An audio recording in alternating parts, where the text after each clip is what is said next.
the Strategic Hotbox with Dr. Brandi Love Stankovic, discussing leadership, business, and how to take control of your life and achieve greatness. From the streets of Las Vegas, energized, informed, and never diluted.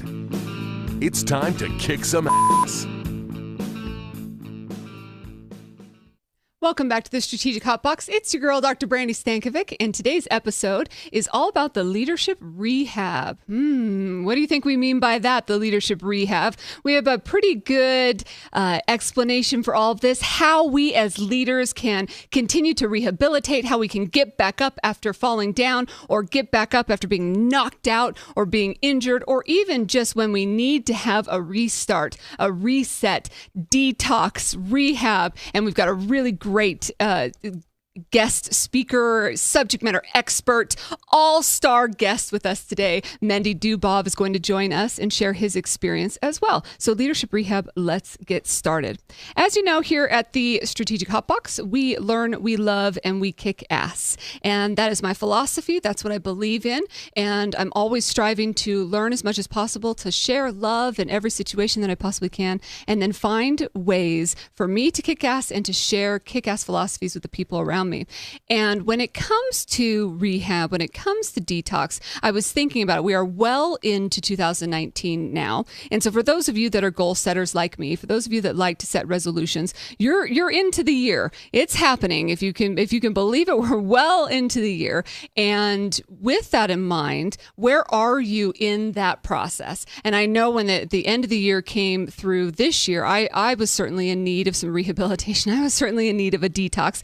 And at the Strategic Hotbox out on our website, we have some coaching materials for you. If you ever wanted to go down and download those, easy to do, free to do, just go out there and do that at thestrategichotbox.com.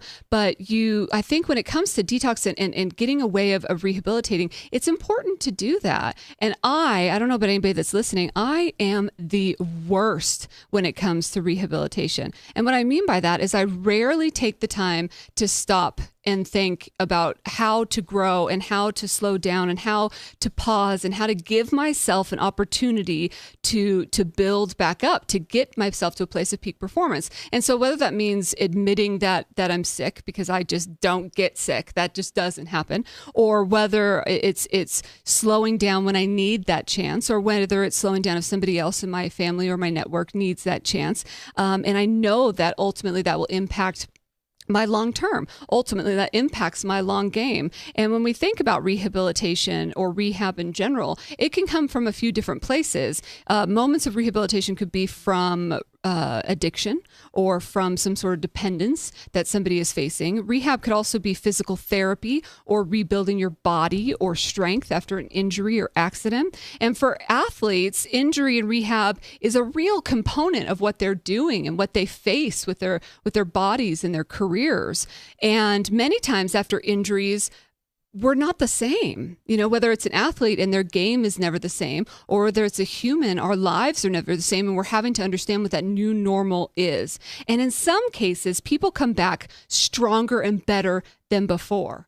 And why does that happen? What does that mean? And what do people do differently in those scenarios than people that don't have that fortune do? And how can we set ourselves up as leaders to follow that same path? And if you think about it from an athletic standpoint or an athlete standpoint, Peyton Manning from the NFL, of course, sat out an entire year from neck injuries and had a spinal fusion surgery. And he came back and just rock and rolled with from an offensive record standpoint. And then, of course, to win the Super Bowl a couple years ago.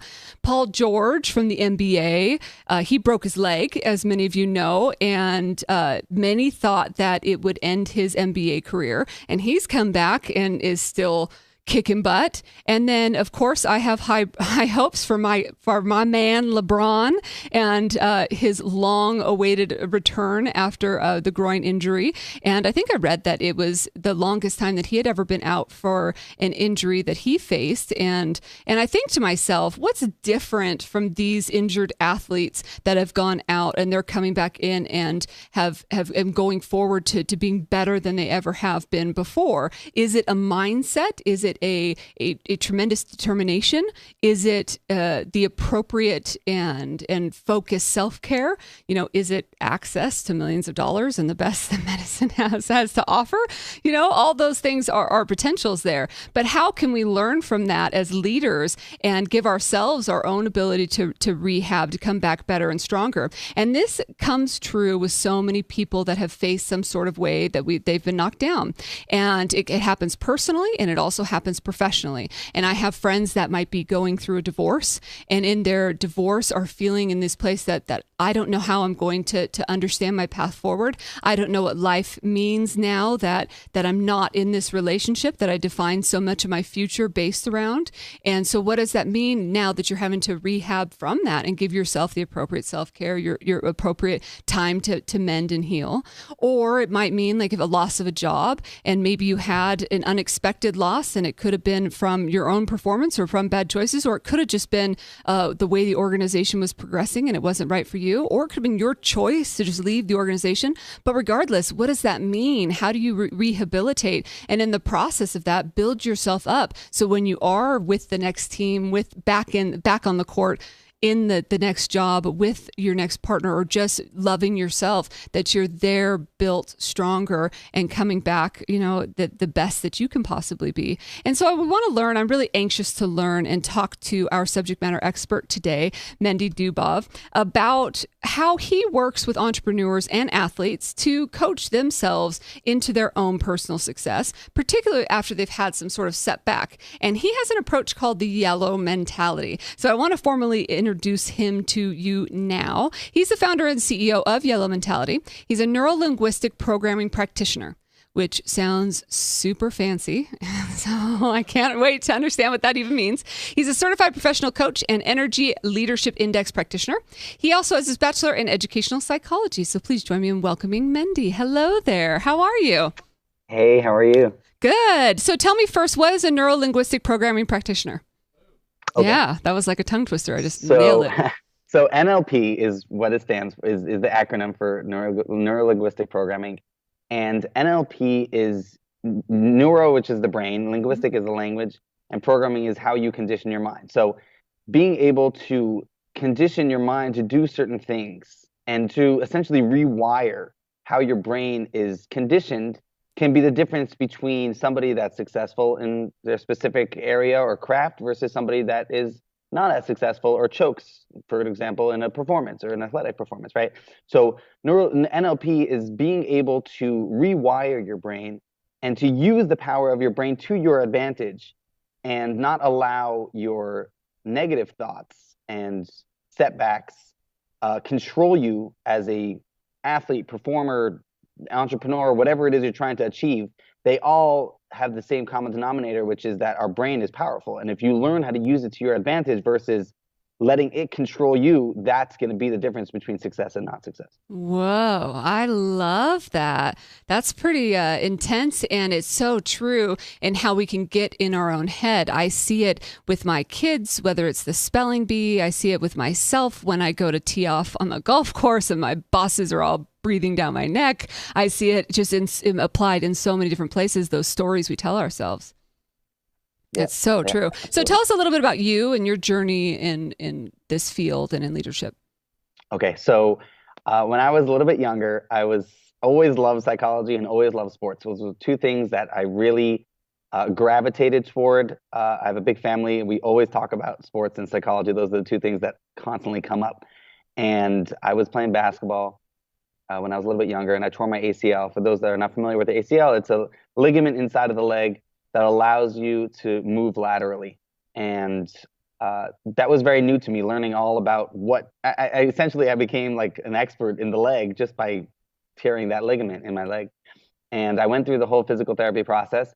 And like you mentioned earlier in the show, I wanted to know what made some athletes better than they were before, the same, or worse, right? And anybody that follows sports sees that some athletes come onto the field after an injury and they end up tearing the same ligament or having another injury again, which is devastating and it sucks, right? And I wanted to know how do some people manage to become better and to increase their ability to perform versus the opposite. And I found that there's obviously, like you mentioned, there's the money that goes into the physical therapy process, right? Like there's better physical therapists and there's better rehab. And that's obviously depending on the person and the clinic you go to. But then there's the mental side, which I found, which was fascinating to me. Being a lover of psychology, I wanted to know what was it that allowed somebody to become better using their mental skills. And that led me into this huge field of sports and psychology, which is essentially reaching peak performance, reaching that peak state as an athlete that allows you to not tell yourself the same story that you've believed all this time. So for an athlete, it's, I just tore my ACL. I just broke my leg if you're Paul George. I just had a spinal injury if you're Peyton Manning. I just had a groin injury if I'm LeBron James. How do I get back onto that court and not believe that that is going to define me as an athlete? And that tends to happen again, because those are the stories we come up with in our heads is, oh, since it happened once before, there's a good chance it'll happen again because now I'm weaker, right? And it's an assumption that we make, but it's not necessarily true. It's just something that we come up with. So being able to quiet that story and to say, no, that's not going to define who I am, is really what fascinated me when it came to coming back from this injury.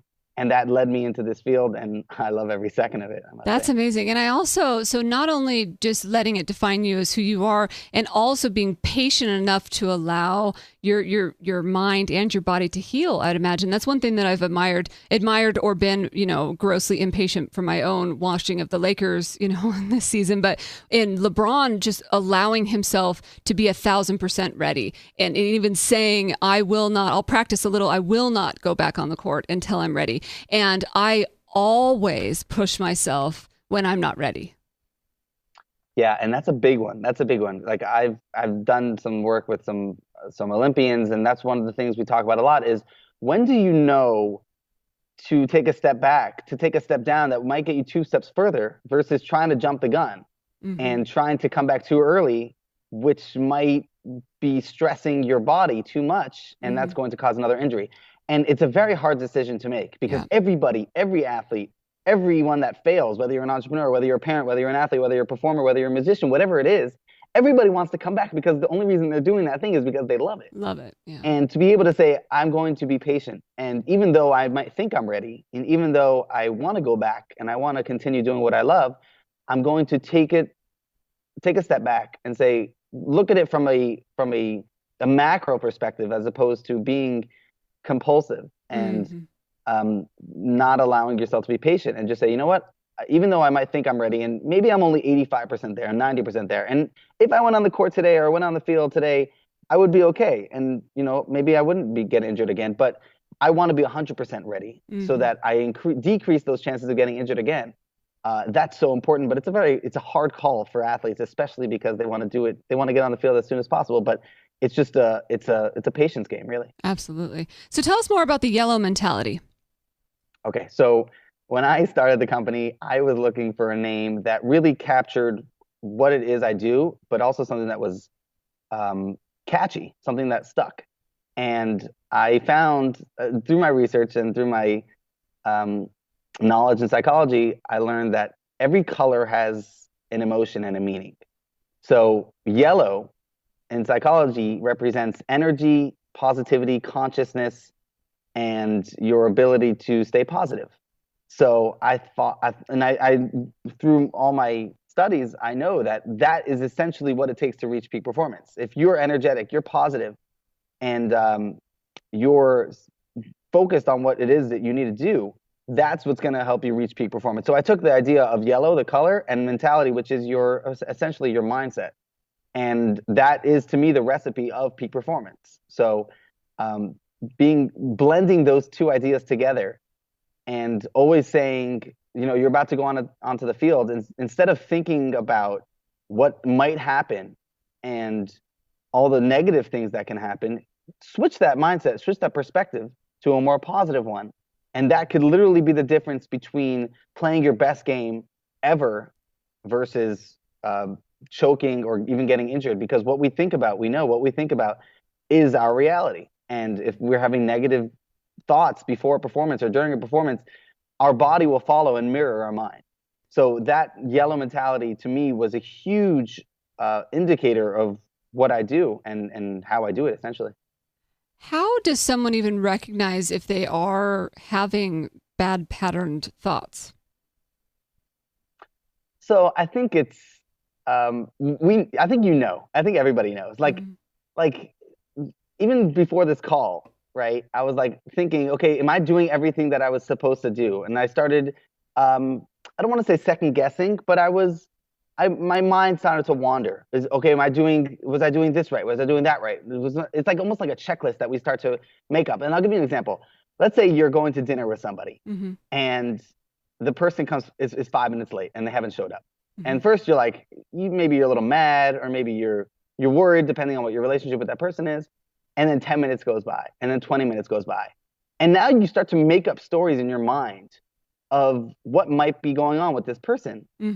And those are all made up stories. And essentially, when the person walks into the door, they'll have their own story that's probably going to be very different than yours.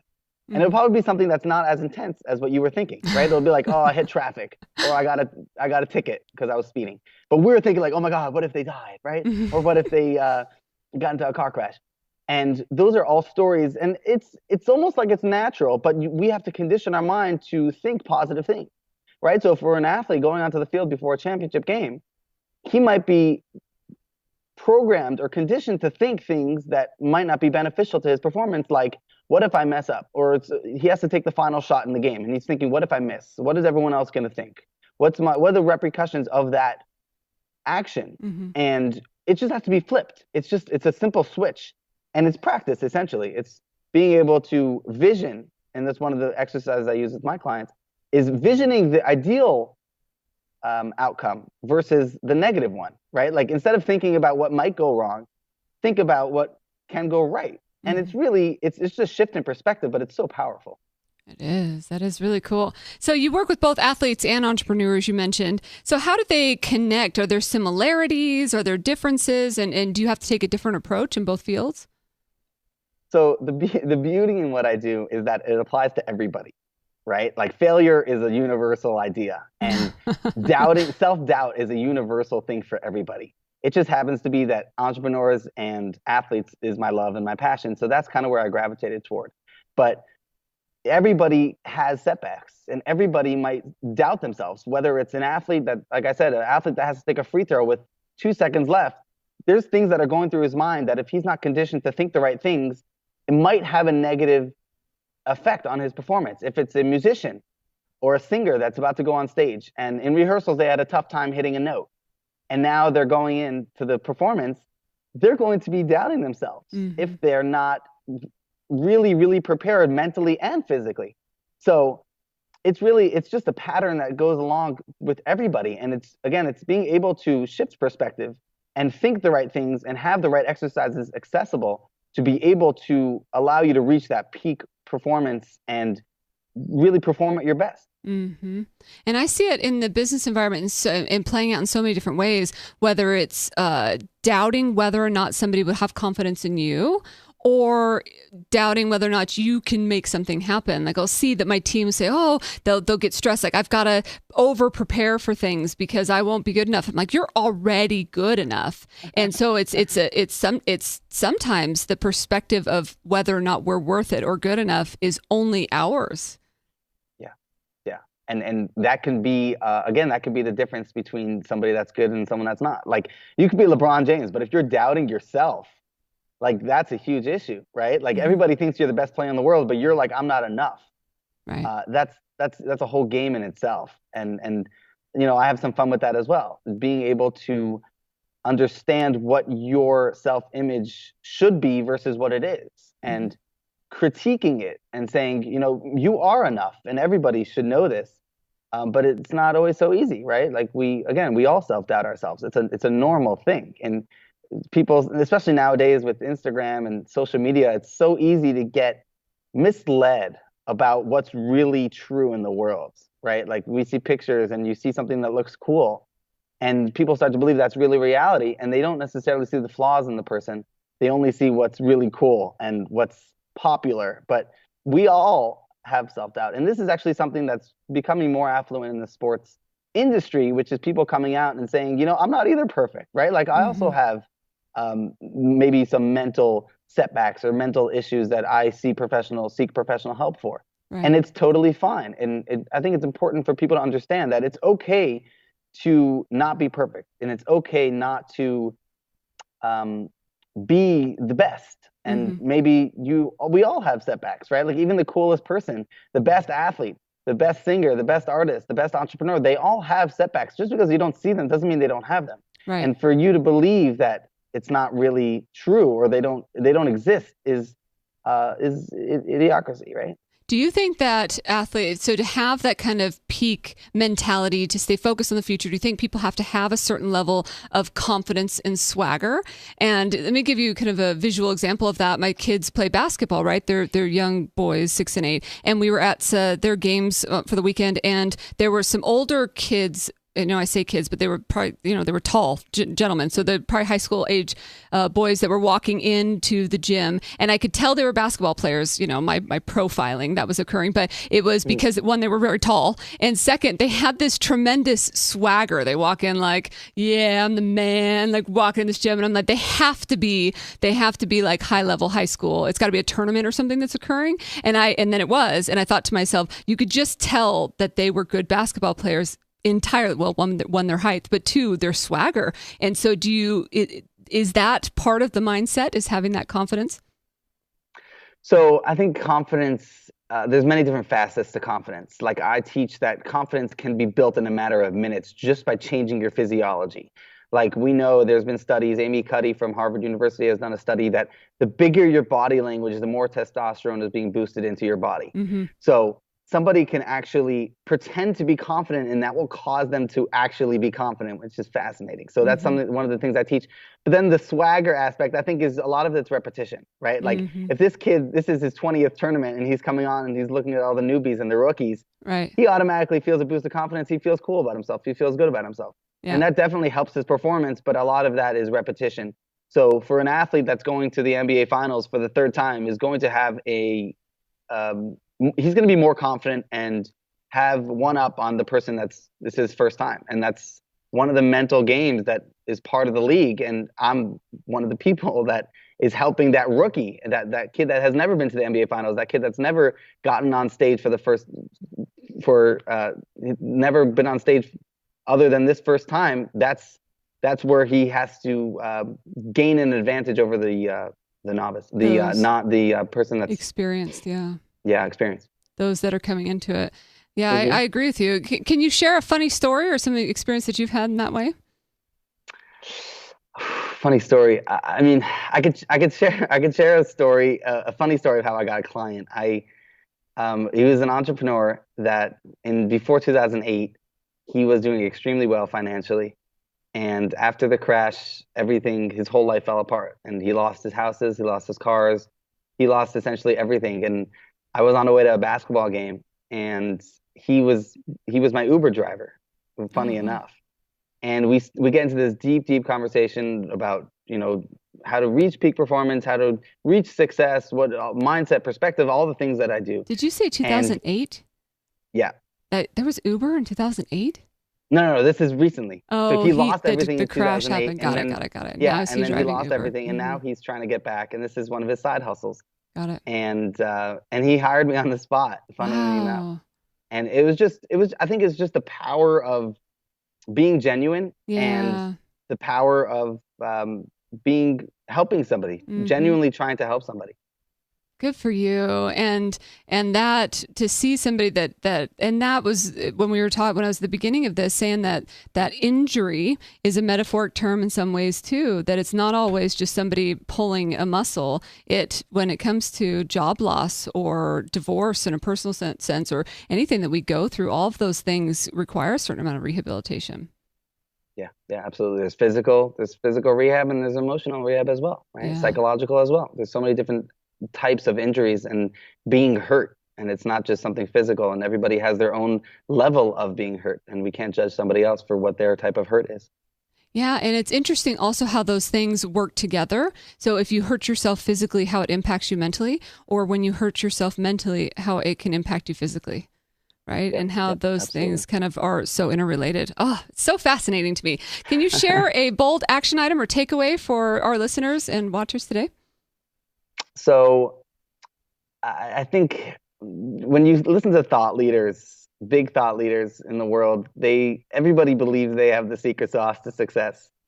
But I strongly believe that everybody has what it takes to be successful inside of them. And like we talked about just now throughout this call, throughout this episode, is that a lot of it is mental, and a lot of it is just being able to believe in yourself and believe in what you're able to do, as opposed to trying to find that thing, right? Everyone's looking for that thing that's going to give them success. Oh, it's this course, it's this program, it's this episode, this podcast. You have it inside of you, and you just have to let it unleash and allow it to come out, and you can literally achieve anything just with the power of the brain. Allow yourself to dig deep into your brain and to really get rid of all those excuses that you're making. Everybody has a master plan of what they want their life to look like, but they have excuses holding them back for whatever reason, and they think those excuses are really good, right? It's like, I haven't done X because my mom hasn't given me the money yet, or I didn't get the time, or I didn't have the resources. Everybody has an excuse, and they really believe in the excuse to be something that's legit. It's a legitimate excuse. But you just have to get rid of that and say, I have what it takes to be successful inside of me. And the reason that I have my life is because nobody else can achieve what I can achieve if I get rid of those blocks that are in my way. And that's why it's your life. I love it. Thank you so much for being here today. How can people get a hold of you?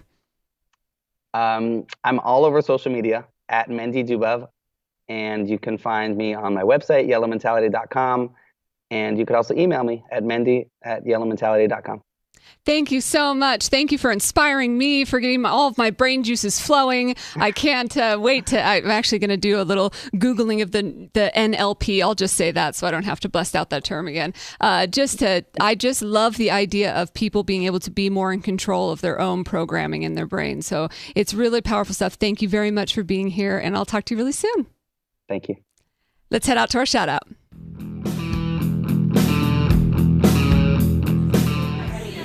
Brandi, it's Mia Perez. Super excited to have sat through your emotional intelligence session. That was fantastic. Yeah. We're about to go into a sales meeting, fun session, and listen, I love the strategic Hotbox. We got to get together, have a cocktail, and kick ass. Thank you to Mia for sending us that shout out, and hopefully we have you on the Hotbox someday soon. Woo! So thank you to Mia from Louisiana, and thank you again to Mendy for being here as our guest. It is time. It's time for us to break it all down. It's time for us to kick some ass. Here is your top 5. Number 1, mindset over solution. So adjusting your mindset and believing in how you are in control. I loved listening to Mendy's concepts and even some of the tactics that he uses with his clients about visioning, about practicing those visions, about thinking about what you can do differently, think about how you can succeed, what that looks like, putting yourself in that position as opposed to thinking about the things that can go wrong. I also love the idea of you being in control of and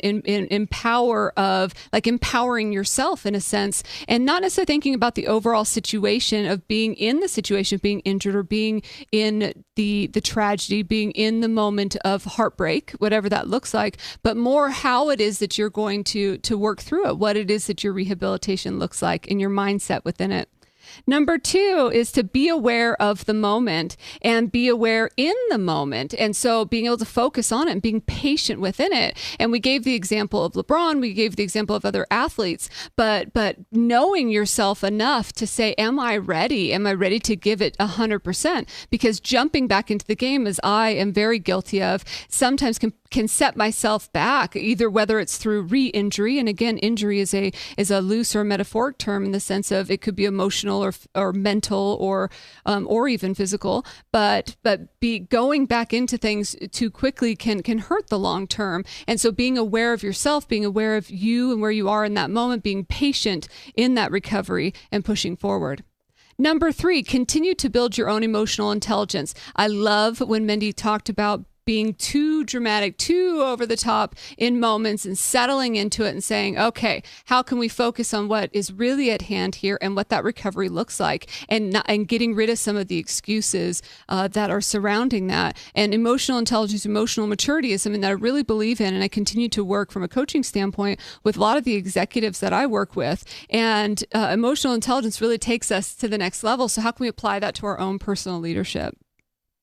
Number 4 is to review, reset, and reward. I think that we often forget to reward ourselves for small wins. We do this so much in our business and our leadership goals. We don't do it enough in our own personal leadership goals. So we want to reward the small wins. And number 5, fail faster and get over it. It's time for us to make some things happen, to get over our excuses, to get out of our way, and start building towards the future. There's your top 5. Kick ass. Thank you again to Mendy for being here. Thank you to all of you for being part of the Strategic Hotbox. Until I see you again, get out there and kick some ass.